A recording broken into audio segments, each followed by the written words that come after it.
Hello बच्चों, आज अपन lesson number 3 गति की और सरल रेखा में गति इसके बारे में अध्ययन करेंगे।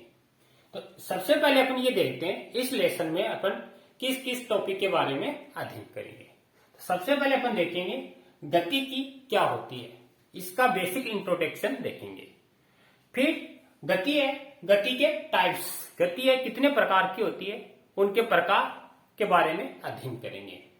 फिर अपन निर्देश तंत्र क्या होता है, फ्रेम ऑफ रिफरेंस, निर्देश तंत्र के बारे में देखना है। इसके बाद में दूरी, विस्थापन, चाल, वेग, त्वरण एवं गति के समीकरण, और लास्ट में nवें सेकंड में तय की गई दूरी। इनके बारे में अपन सब टॉपिकों के बारे में अध्ययन करना है। तो आज अपन सबसे पहले अपन टॉपिक लेते हैं गति की। गति की क्या है, इसका बेसिक इंट्रोडक्शन देखते हैं। तो आप सभी बच्चों अपन दैनिक जीवन में देखते हैं, जब एक वस्तु है, एक वस्तु की स्थिति में समय के सापेक्ष अगर परिवर्तन हो रहा है तो वह क्या है, एक गति है। मानी स्टार्टिंग समय में मान लो कोई वस्तु यहां पर है, कुछ समय के पश्चात वस्तु यहां से दूसरी जगह चली जाती है, तो उस वस्तु की स्थिति में समय के सापेक्ष क्या हुआ, परिवर्तन हुआ। अर्थात वस्तु ने क्या की, गति की है। वह क्या है, गति है। तो अब अपन इसी के आधार पर गतिकी की डेफिनेशन निकाल सकते हैं, गतिकी होती क्या है। गतिकी बोलते हैं भौतिक विज्ञान की वह शाखा जिसके अंतर्गत किसी वस्तु की गति का अध्ययन किया जाता है, न कि उसकी गति के कारणों का। उसी को अपन क्या बोलते हैं, गतिकी कहते हैं। तो इसको अपन लिख सकते हैं गतिकी। काइनेटिकी बोलते हैं, तो इसको लिखेंगे भौतिक विज्ञान की वह शाखा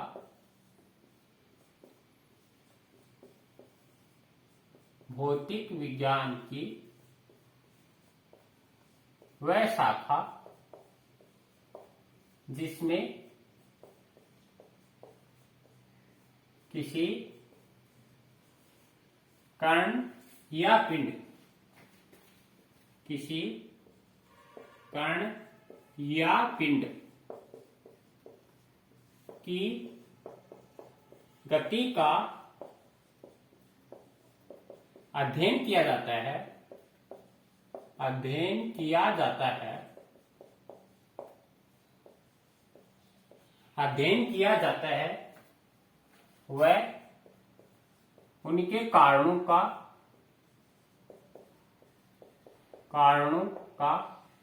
नहीं। भौतिक विज्ञान की वह शाखा जिसमें किसी कण या पिंड की गति का अध्ययन किया जाता है, वह उसके कारणों का नहीं। उसी को अपन क्या बोलते हैं, गतिकी कहते हैं। इसके अपन दैनिक जीवन में खूब एग्जाम्पल देख सकते हैं, जैसे वाहन का चलना। अब वाहन है, एक स्थान से जब दूसरे स्थान पर जाती है तो उसकी स्थिति में क्या होता है, परिवर्तन होता है। मनुष्य का दौड़ना, पक्षी का उड़ना, श्वसन क्रिया, सब एग्जाम्पल क्या है, गति के हैं। क्योंकि इसकी स्थिति में डायरेक्टली या इनडायरेक्टली रूप से इसकी स्थिति में क्या हो रहा है, परिवर्तन हो रहा है। तो इसके आधार पर बच्चों अपन देख रहे हैं कि गति है किसी समतल में भी हो सकती है और गति है किसी स्पेस में भी हो सकती है। क्योंकि पक्षी का उड़ना, पतंग का उड़ना, वायुयान का उड़ना, ये क्या स्पेस में हो रही है। तो गति स्पेस में भी हो सकती है, अपनी समतल पर भी हो सकती है। तो ये अपने गति की देखी। इसके बाद भी अपन देखते हैं निर्देश तंत्र, फ्रेम ऑफ रिफरेंस, निर्देश तंत्र। निर्देश तंत्र किसे कहते हैं, निर्देश तंत्र को समझने से पहले अपन एक कार्तीय निर्देश तंत्र बनाते हैं।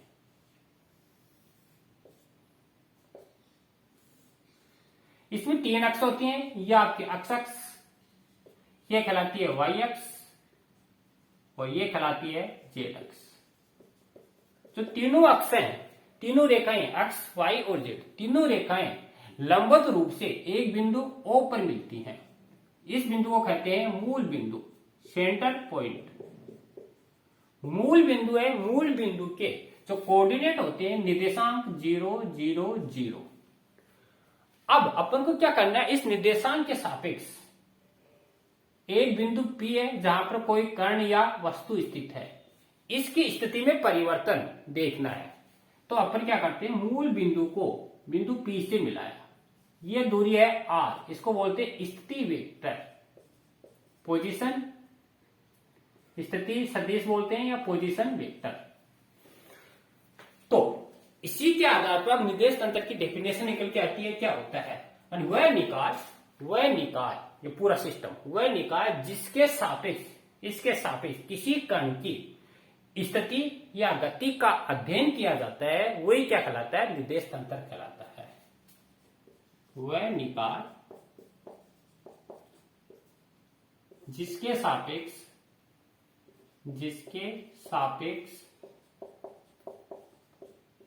किसी कण या पिंड की स्थिति या गति का अध्ययन किया जाता है,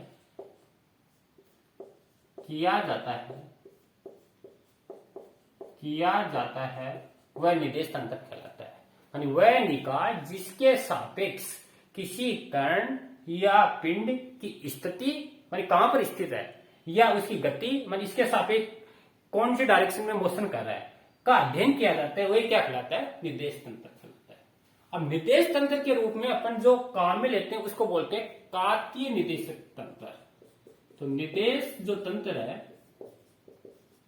निर्देश तंत्र के रूप में अपन लेते हैं कार्तीय निर्देश तंत्र। और कार्तीय निर्देश तंत्र इसको बोलते हैं कार्टेशियन कोऑर्डिनेट। और कार्तीय निर्देश तंत्र में 3 अक्ष होती हैं, x अक्ष, दूसरी होती है y अक्ष और तीसरी होती है आपकी z अक्ष। ये जो तीनों अक्ष है, तीनों अक्ष लंबवत रूप से जिस बिंदु पे मिलती है उस बिंदु को अपन क्या बोलते हैं, मूल बिंदु बोलते हैं, मूल बिंदु O। और इसके जो मूल बिंदु O है, इसके जो कोऑर्डिनेट होते हैं वो होते हैं 0 0 0। बिंदु P क्या है, बिंदु P पर कोई कण है, उस कण की स्थिति या गति का अध्ययन करते हैं। बिंदु P कण या पिंड होता है जहां पर उस कण या पिंड की स्थिति का अध्ययन किया जाता है। यदि ये जो निर्देशांक है आपका दाईं तरफ घड़ी की दिशा में अगर रोटेट कर रहा है, घूम रहा है, तो इसको अपन बोलते हैं दक्षिणावर्त बोलते हैं।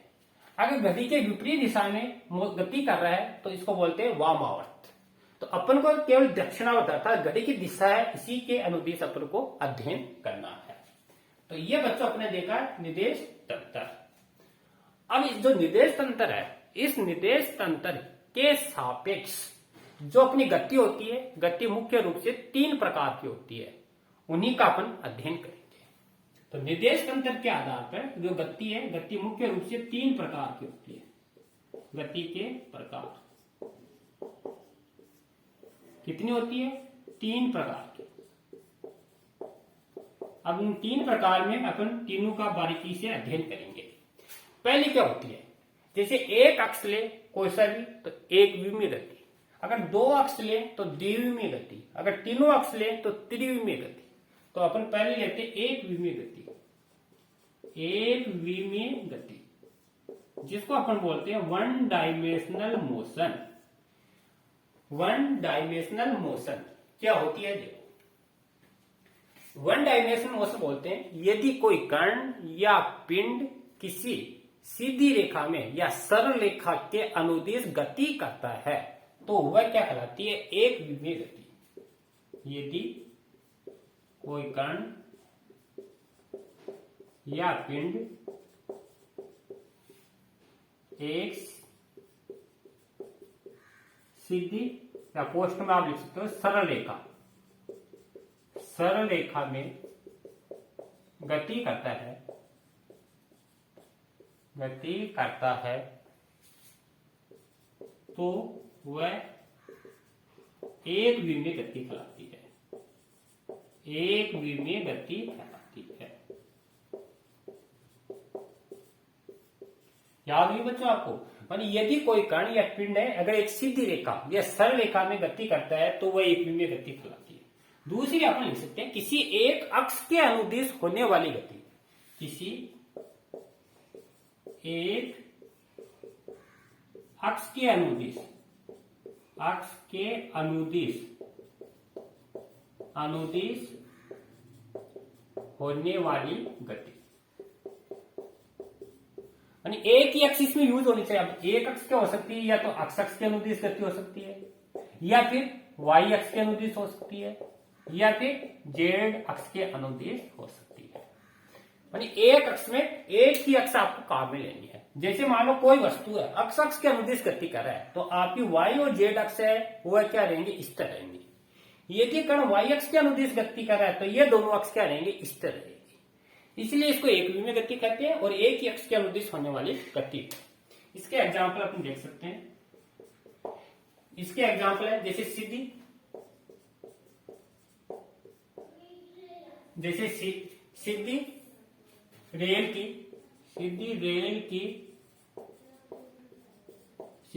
की पटरियों पर रेलगाड़ी की गति, रेलगाड़ी की गति। किसी पाइप में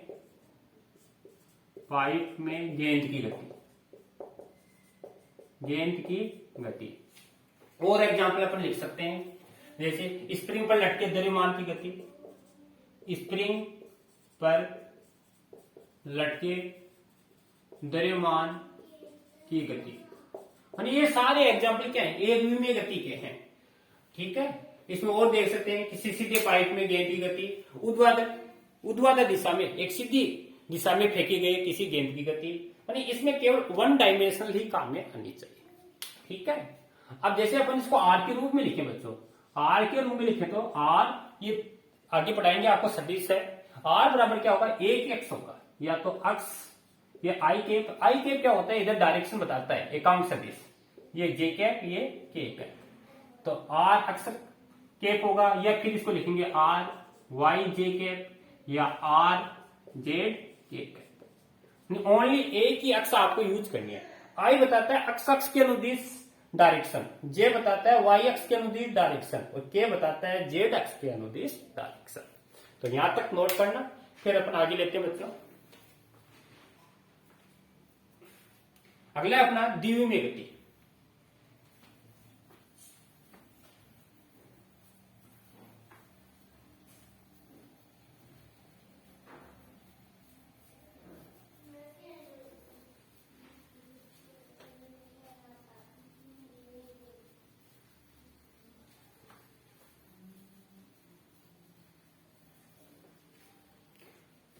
तो अपना दूसरा टॉपिक गति के प्रकार में दूसरा है द्विविमीय गति। द्विविमीय गति इसको बोलते हैं टू डायमेंशनल मोशन। जैसा कि नाम से स्पष्ट हो रहा है, द्विविमीय गति। अब द्विविमीय गति क्या होती है, इसको अपन देखते हैं। तो द्विविमीय गति बोलते हैं माने किसी तल में वक्रीय पथ या वर्तीय पथ में होने वाली गति द्विविमीय गति कहलाती है।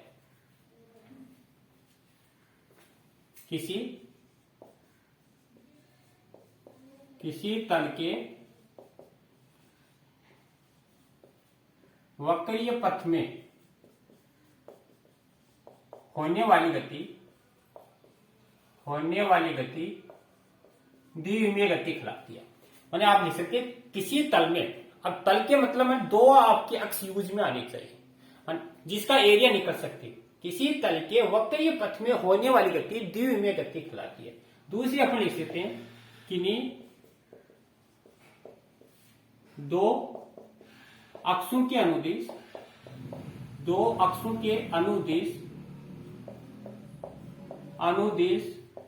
होने वाली गति। अब दो अक्ष कौन से हो सकते हैं, या तो अक्ष वाई हो सकते हैं। तो अक्ष वाई में होगी तो जेड कांस्टेंट रहेगी, अगर वाई जेड होए तो अक्ष कांस्टेंट रहेगी, और जेड अक्ष हो तो वाई कांस्टेंट रहेगी। ओनली दो ही अक्ष इसमें यूज होती हैं, तीसरी अक्ष क्या रहेगी, कांस्टेंट रहेगी। तो किन्हीं दो अक्षों के अनुदिश होने वाली गति द्विविमीय गति कहलाती है। जैसे इसमें या तो अक्ष वाई अक्ष, या फिर वाई जेड अक्ष, या फिर जेड अक्ष अक्ष, ठीक है। तीसरी इसमें क्या आएगी, कांस्टेंट। इसके बच्चों अपना एग्जांपल देखें, द्विमीय गति। तो इसमें टेढ़े मेढ़े पथ पर किसी कीड़े की गति, टेढ़े मेढ़े पथ पर किसी कीड़े की गति, किसी दीवार पर चींटी की गति। अब दीवार पर सीधी रेखा में नहीं होनी चाहिए, दीवार पर चींटी की गति, चींटी की गति। ये सारे द्विमीय गति के एग्जाम्पल हैं। और भी आप ले सकते हो, प्रक्षेप्य गति, प्रक्षेप्य गति, ये आगे अपन पढ़ेंगे। प्रक्षेप्य गति क्या होती है, और कोई वस्तु किसी वस्तु को निश्चित कोण से ऊपर की ओर फेंका जाता है, तो प्रक्षेप्य गति। ये सारे इसी के एग्जाम्पल है। इसमें अपने समीकरण के रूप में देखें द्विमीय गति को, तो अभी अपने देखा था एक विमीय में तो केवल एक ही अक्ष थी, इसमें दो अक्ष आएंगे, आर बराबर जैसे अक्ष आई कैप वाई जे कैप, या फिर इसको ले सकते हैं, अब जेड कांस्टेंट है तो अगला लिखेंगे वाई जे कैप और जेड के कैप। अगला लिखेंगे आर बराबर जेड के कैप प्लस अक्ष आई, ठीक है। एक एक को कांस्टेंट कर दो। तीसरी होती है त्रिविमीय गति, त्रिविमीय गति। त्रिविमीय गति क्या होती है, किसी आकाश या स्पेस में होने वाली गति त्रिविमीय गति कहलाती है। जैसे नाम से स्पष्ट हो रहा है, किसी आकाश में होने वाली गति, जो स्पेस में गति होती है वही क्या कहलाती है, त्रिविमीय गति कहलाती है। इसमें ले सकते हैं, दूसरा ले सकते हैं तीनों अक्षों के अनुदिश गति।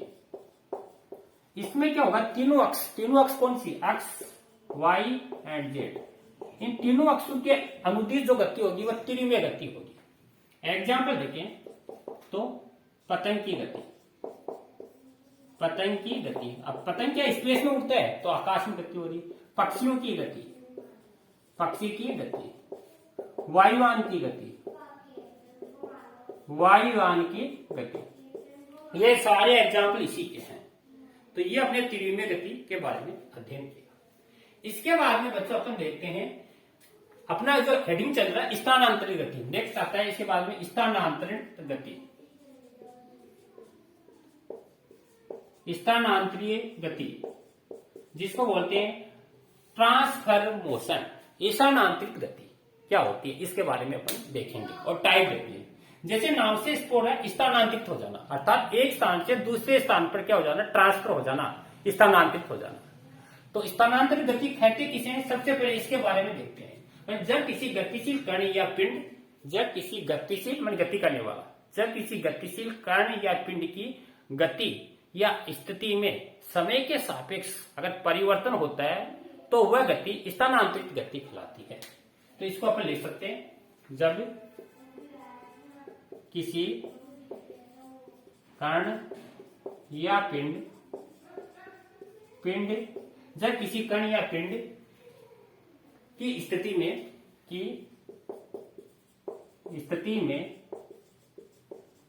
समय के सापेक्ष परिवर्तन होता है तो वह स्थानांतरित गति कहलाती है। समझ गए होंगे बच्चों। अरे कोई कण है या किसी पिंड है, इसकी स्थिति में समय के सापेक्ष अगर चेंजिंग हो रहा है तो वह स्थानांतरित गति कहलाती है। जैसे अपन देख सकते हैं, जैसे कोई वस्तु है, कोई वाहन है, प्रारंभ में अपनी जगह स्थिर है, लेकिन जो इस समय के सापेक्ष अगर उसको चलना स्टार्ट करती है तो वह थोड़े समय के पश्चात जब दूसरे स्थान पर चला जाती है तो उसकी स्थिति में समय के सापेक्ष क्या हो गया, परिवर्तन हो गया, अर्थात वह गति कौन सी हो गई, स्थानांतरित गति। तो इसका एग्जाम्पल अपन लिख सकते हैं वाहन की गति। खूब एग्जाम्पल इसके भी लिख सकते हैं। अब इसके भी टाइप है, ये भी दो प्रकार की होती है, दो कौन कौन से हैं, इसमें पहला है रेखीय स्थानांतरित गति, लीनियर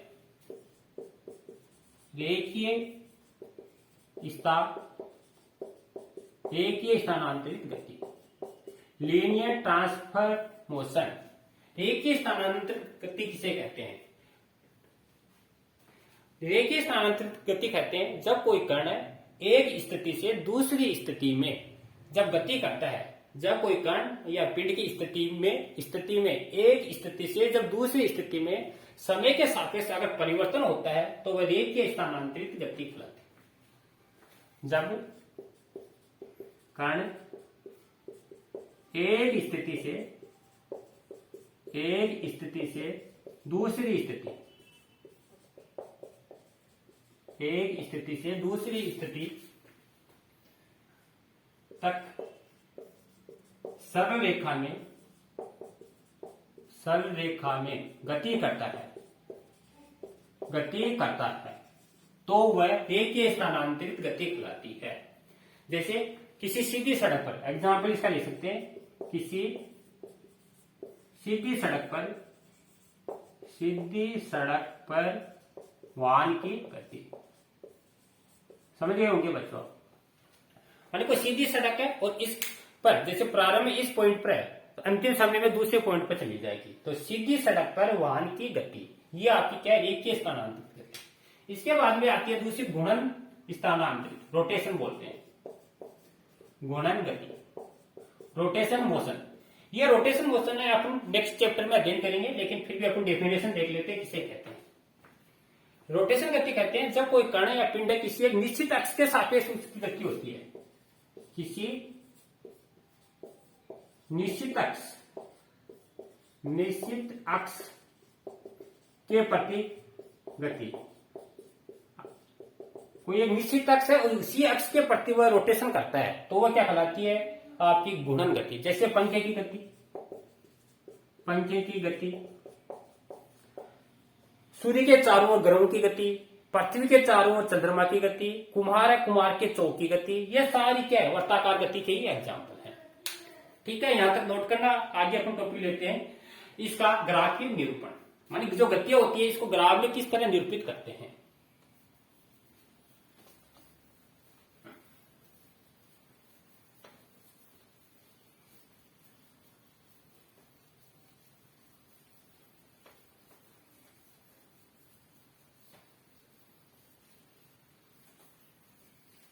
नेक्स्ट है गतियों का ग्राफीय निरूपण। गति का ग्राफीय निरूपण,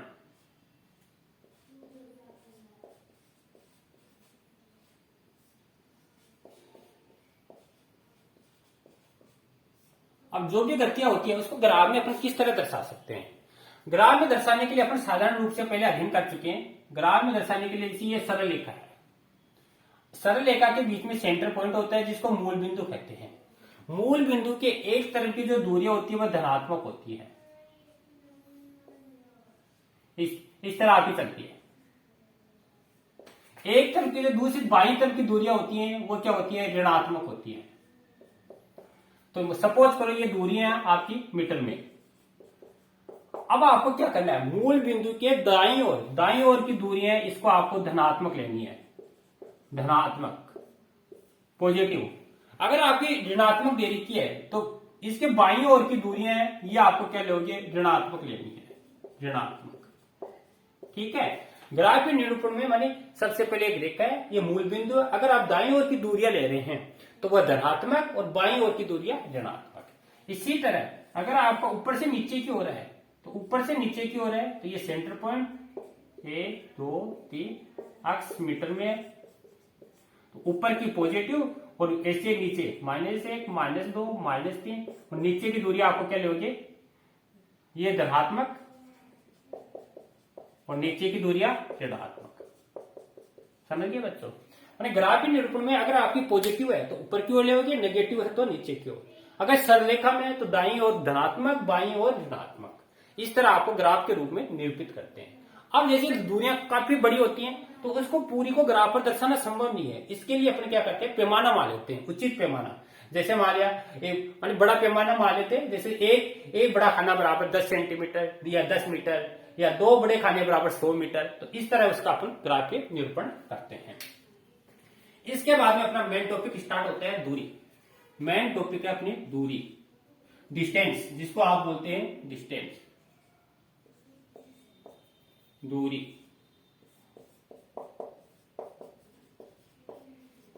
देखो डिस्टेंस क्या होती है इसके बारे में अपन अध्ययन करते हैं। यहां से अपना टॉपिक स्टार्ट हो जाते हैं। डिस्टेंस, दूरी क्या होती है? दूरी होती है किसी वस्तु के द्वारा निश्चित पथ में, किसी वस्तु के द्वारा निश्चित पथ में तय किए गए पथ की जो लंबाई है उसी को अपन क्या कहते हैं? दूरी कहते हैं। तो इसको अपन लिख सकते हैं किसी वस्तु के द्वारा निश्चित पथ में, किसी वस्तु के द्वारा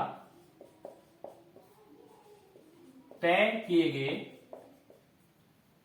किसी वस्तु के द्वारा तय किए गए निश्चित पथ में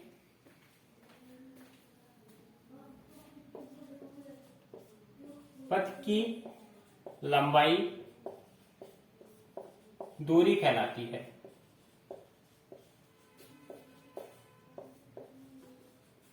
देखो कोई भी वस्तु है, किसी वस्तु के द्वारा तय की गई निश्चित पथ में पथ की जो लंबाई है वो लंबाई क्या कहलाती है? दूरी कहलाती है।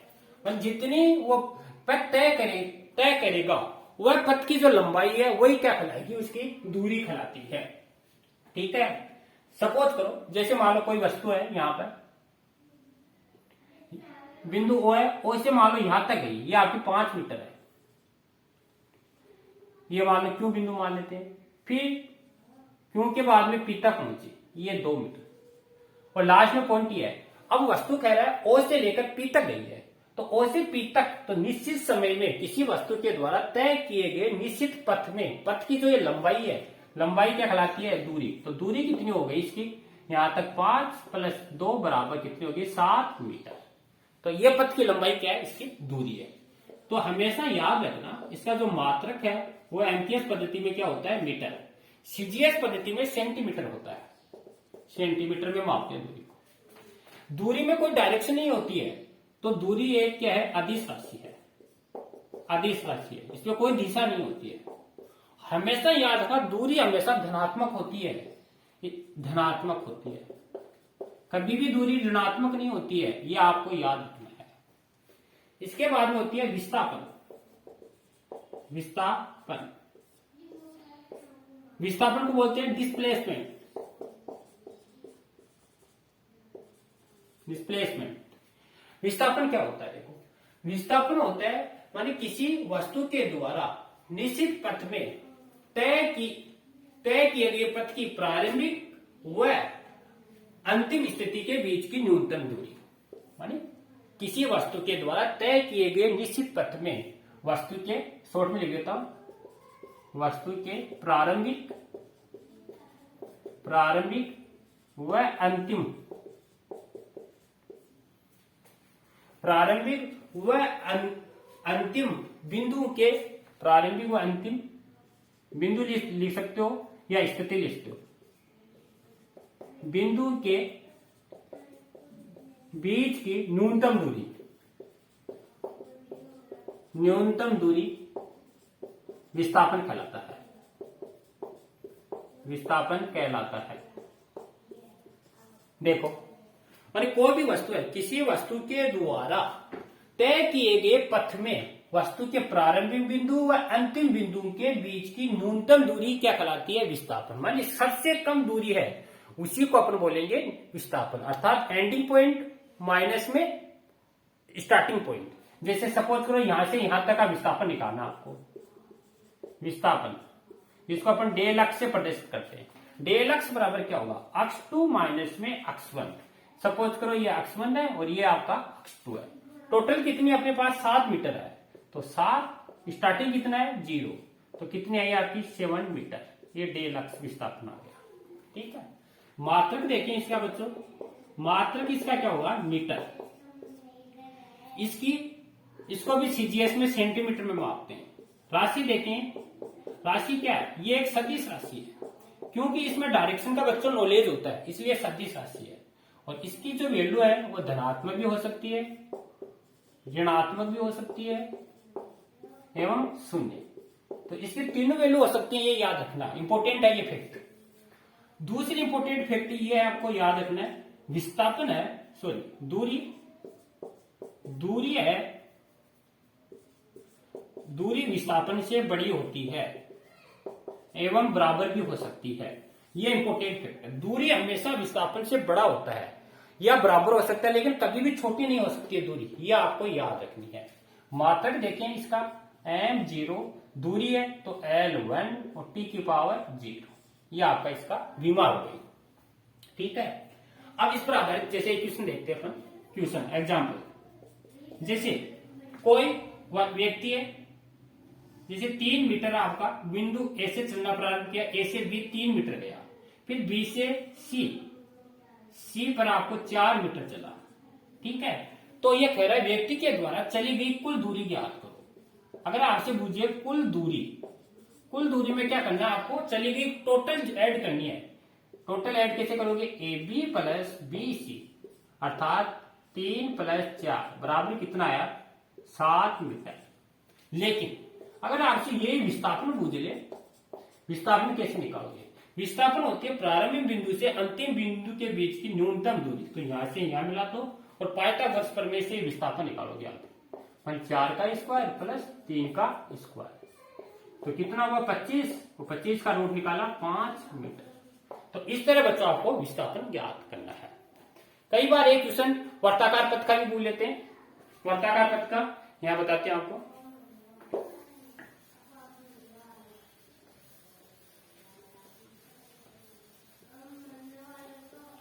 वर्ताकार पथ का क्या भूल लेते हैं। जैसे क्वेश्चन है, जैसे कोई वस्तु है एक वर्ताकार पथ में, आड़ त्रिज्या के वर्ताकार पथ में एक पूर्ण चक्र कर रही है, तो पूर्ण चक्र में चली गई दूरी वह विस्थापन ज्ञात करो। क्वेश्चन है आड़ त्रिज्या के वर्ताकार